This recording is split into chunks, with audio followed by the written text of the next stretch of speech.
Hello， 大家好，我是乐乐，和你们分享有用的生活经验。这又是一期穷装修视频，这将是我们玄关改造的第一期。我们给玄关加了挂衣杆和隔板，一起来看一下吧。我们已经装好了挂衣杆，底下是临时的鞋柜。我们需要2块隔板来增加置物的空间。在建材市场切了2块白色的颗粒板。按照计划，我们需要4个支撑件固定在墙上，然后将隔板放置在上面。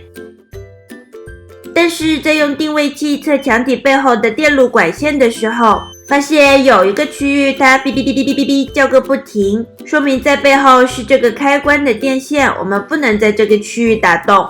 商量了一会儿之后，我们决定把其中的2个支撑件改成一长条，而且只在一端打孔，用膨胀螺丝把支撑件固定在墙上，然后把隔板放置上去就成型啦。现在颗粒板的边是外露的，我们买了一条2米长的 L 型铝材，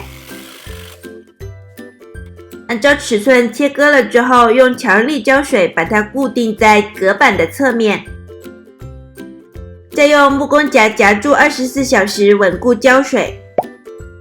支撑件是高密度板材质，有黄色的地方外露，我们用家里的墙漆把它刷成白色，看得见看不见的地方都要美美的。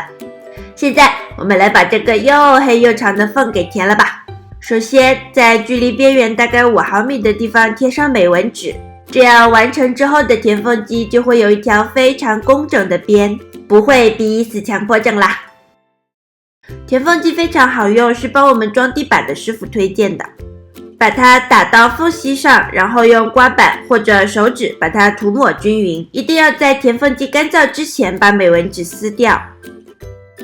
我们给下层隔板的上表面和上层隔板的下表面做了填缝，这样就完成了。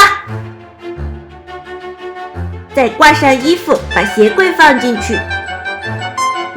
可是鞋柜的空间也太浪费了吧！下一期我们把一个免费的婴儿围栏改成了可以滑动的鞋柜，敬请期待哦。